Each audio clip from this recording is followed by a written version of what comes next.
Arestado ang isang lalaki sa Cainta Rizal na wanted dahil sa umano'y panggagahasa at pagbabanta sa kalibin ng kanyang kaibigan. Depensa ng akusado, hindi niya pinilit ang biktima.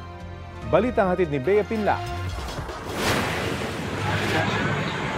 Tahimik at nakayuko na lang ang 32 anyos na lalaking ito nang arestuhin siya ng pulisya sa Barangay Santo Domingo, Cainta Rizal nitong Miyerkules sa bisa ng warrant of arrest para sa kasong rape.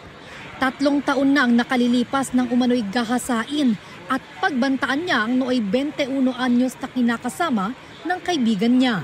Nilapitan ng ating biktima itong ating akusado dahil 3 araw nang hindi umuwi yung kanyang live-in partner na kaibigan ng ating akusado. So pinapunta ng ating akusado yung biktima sa kanyang tinitiran.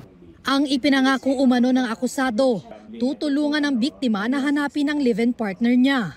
Yun po ang cover story, yun po ang pahayag niya sa biktima, tutulungan siyang hanapin. Sa pag-aakala naman po na talagang tutulungan itong biktima, pumunta po siya sa tinitiran.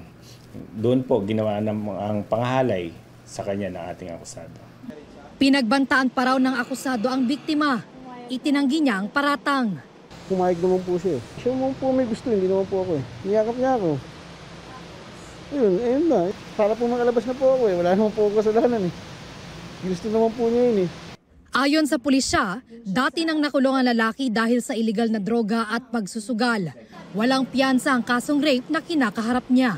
Bea Pinlac, nagbabalita para sa GMA Integrated News.